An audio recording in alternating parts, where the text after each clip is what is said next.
everyone, and welcome back to my YouTube channel. I'm Dale Publico from Dale Prime Corp.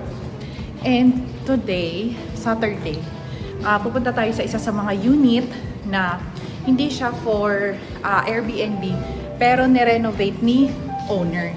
And yung unit na yun is may CCTV sa loob. Yes, kapag vacational home ninyo, pwede naman kayo maglagay ng CCTV sa loob ng unit ninyo for personal use. At least mamomonitor ninyo kung ano yung activity sa unit. Lalong-lalo na minsan lang kaming pumunta once a month. So minsan kapag possible may water leak or yung may overflow ng mga something may nangyari sa unit, at least may CCTV kayo. So itutour ko kayo dito sa unit na to. Unit is I think it's malaking unit siya facing Manila Bay, and ongoing yung construction and renovation ng unit.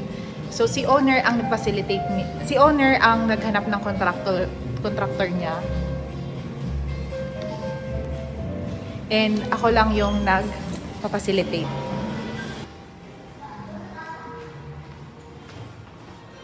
Yung elevator dito, malaki siya, malawak. So, pupunta tayo ng 15th floor.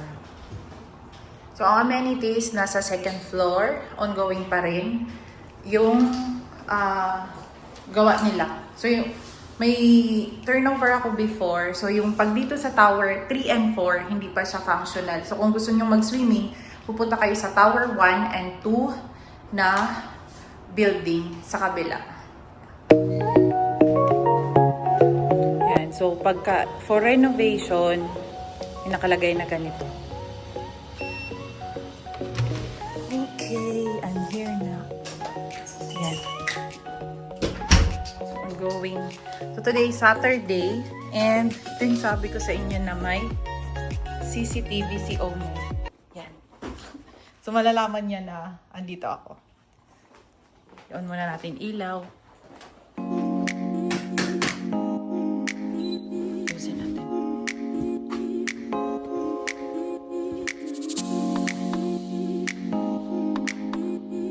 Gamit tayo aircon. Kasi, ano pa. And, here. Ooh, ganda.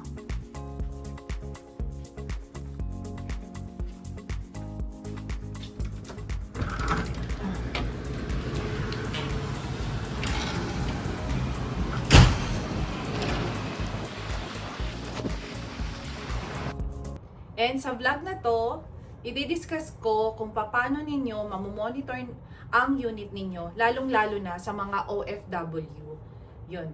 Siyempre, alam kong nasa ibang bansa kayo, and ipapatiwala ninyo yung unit ninyo sa mga nandito. So kami, as sa Dale Prime, gusto rin naming maging transparent sa inyo. So paano nyo ba malalaman kung may pumasok sa unit ninyo? Lalong-lalo na sa mga nagpapa-Airbnb or nagpapa-long term. Yan. First, pwede kayong humingi ng report sa admin. I-email nyo lang sila and humingi kayo ng updated report monthly kung nagpapa-Airbnb kayo. Nare-record doon yung every time na merong papasok sa unit ninyo, magpa-process kayo ng guest authorization form or yung tinatawag na GAF. So, naka-record yun doon.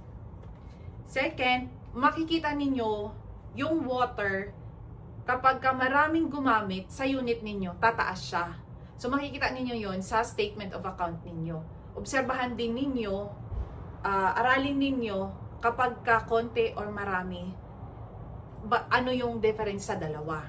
Second, Meralco. Sa tagal ko na sa condominium, kapag fully book ang unit ninyo, mostly nung hindi pa nagtaas ang Meralco, nasa 2,500 and 5,000 yan. Kapag fully book or tuloy-tuloy yung operation ninyo sa Airbnb. Yan. Last, ang pinakamaganda is yung naka-smart lock ang unit ninyo. Isa to sa mga ino-offer ko lagi sa mga unit owner na nakatira sa ibang bansa. Para malalaman nila at magno-notify sa kanila kapag may pumasok sa unit nila. Ngayon kami kasi nag-Airbnb. Iba yung code namin sa cleaner, iba din yung sa guest. So makikita ninyo yung history doon kapag kasino yung pumasok, ilang minutes silang pumasok, makikita nila doon. Second, like for example, itong unit na to is vacational home lang. So wala ditong mag-Airbnb. So ang ginawa ni owner, naglagay siya ng CCTV, katulad nung nasa likod. Isang nakaharap doon, isang nakaharap dito. Ongoing pa yung construction nito. Gusto niya din ma-monitor yung unit niya. So isang best yun kapag hindi naman ninyo pinaparentahan yung unit ninyo, pwede kayong maglagay ng CCTV. And kailangan lang may load kayo ng internet. Ang Woofy, dito, ang brand ng internet dito is Woofy. Yung Woofy, may ino-offer sila na 1 year, 6,000 na yun. So 500 per month lang, at least matatanggal yung worry mo kung ano na yung nangyayari sa unit ninyo. Mostly kasi, kapag kunwari, walang nakatira, kami kasi, nagbi-visit lang kami once a month, kapag ni-request ni owner na for cleaning. Meron kasing owner na hindi nila pinaparentahan, pero pinapa-cleaning nila sa amin. So, checking everything.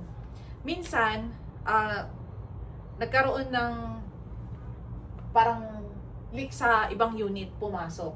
So, mas maganda rin, ma-monitor ninyo na, ay, may pumasok na tubig. Or yung may tumulo or something, makikita ninyo yung activity ng unit ninyo. Kapag ka vacational home. Yan. And kapag ka nagpa-Airbnb kayo, pinaka-the best din para makita ninyo yung activity ng unit ninyo is Airbnb and naka-co-host kayo.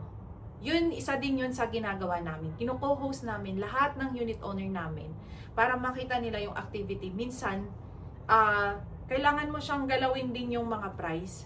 Makikita kasi nila walang nagbo-book. So, papalitan ko, iibahin mo yung price. So, parang katulad din sa eroplano, may may bidding, ganon. So, pagka peak seasons, Friday, Saturday, Sunday, yun, pwede mo siyang itaas. Pagka Monday to ganito, bababaan mo. So, yun yung parang at least nakikita ng unit owner kung ano yung activity at ginagawa namin. And then minsan, makikita din doon na nagreklamo yung guest kasi merong ganito, kailangan. So, automatic yun, gagawin na namin. Lalo-lalo na minsan kapag pest control, yun, magre-regular pest control na kami. Yan. Sa smart lock pala, sa next video ko, mag-tutor na lang ako, sobrang dali lang. Like for example, i-download nyo lang yung app ng smart lock, magre-register lang kayo. Tapos matutuwa talaga kayo kasi nagno-notify sa inyo na pumasok yung housekeeping, may pumasok na guest, ganon. Ito is kailangan siyang may wifi. So, gateway ang tawag doon. Meron doon, may gateway. Yung gateway, siya yung magbibigay ng, magre-rely ng anything sa smart lock doon sa app. So, makikita talaga. So, ipapakita ko sa inyo yung sample nun. Yan. And, itutour ko kayo dito, papakita ko sa inyo yung ongoing na renovation. So, si owner ang naghanap ng contractor and then, ako lang nagpapacilitate. So, katulad nito, nag-request siya na, Dale, bayaran mo yung Meralco, nito, water, everything. So, yun. And, naka-CCTV. Nanonood siya siguro dyan ngayon. Nagpaalam na rin ako sa kanya na pupunta ako ngayon. Ayan. So, sabi ko, ipakita ko yung unit niya. So, ang ganda ng view facing Manila Bay. Ngayon, medyo makulimlim lang kasi may bagyo, super typhoon Inday, 'di ba? And medyo tahimik kasi nga konti lang yung mga sasakyan. Yan, itutur ko na kayo. Yan, ito naka-smart lock. So, smart lock, naka-fingerprint. And naka-monitor kay owner. So, pagka may smart lock, ang kailangan is Wi-Fi and ito. So, ito yung mag-notify doon kay owner na may pumasok. Yan. Sa kitchen, ongoing pa rin yung renovation nila. Ganda. Ito, pinalitan ni owner, oh. Possible, ito, maliit na ref. And ito is utility cabinet sa baba. ito pinalitan din ni owner. Sliding door na. And may mirror. So, hindi na naglagay si owner ng ano dito, area for washing. So, hotel type. Yan. Glass enclosure, wala pa. Ito mapansin mo, oh, pinalitan din nila. Ganda. So, same dito. Nilagyan din nila tiles. Oh, tiles din to. Oh. Sofa. And, ang ganda nung entertainment corner niya. So, naglagay din si ma'am ng TV. Dito. And dito, mini bar. Naglagay din siya. Ito, another TV. So, possible kasi, ang kwento ni ma'am, mahilig siyang manood ng TV habang nakahiga. So, dito siya. Then, dito si sir. Yan. Netflix. And, both side. Dito yung cabinet. May cabinet din dito eh. Yan. Daming storage.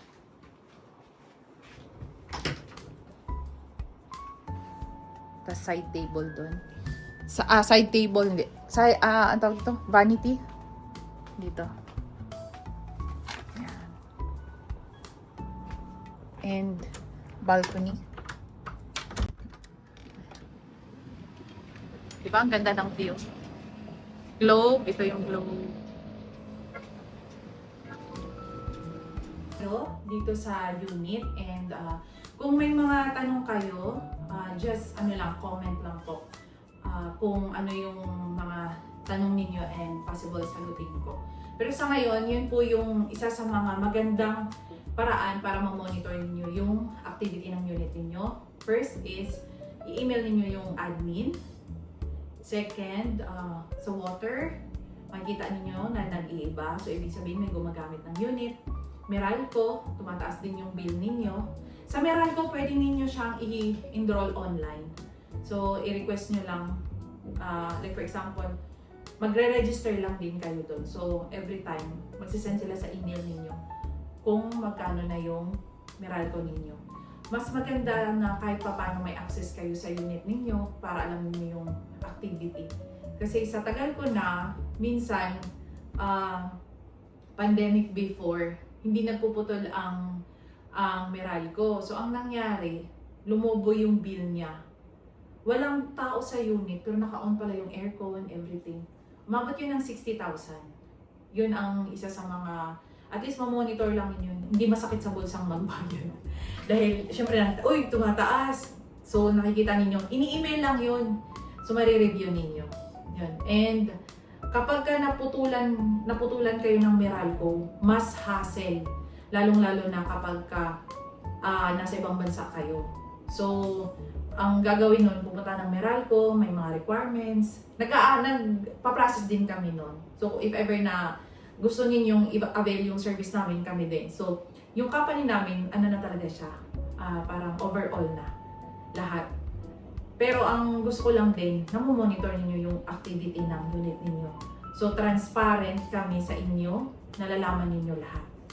Then, last, yung sa smart lock. So, kailangan lang nakakabit siya sa Wi-Fi and then may gateway. And nagdo-notify every time na may papasok, nano-notify din kayo.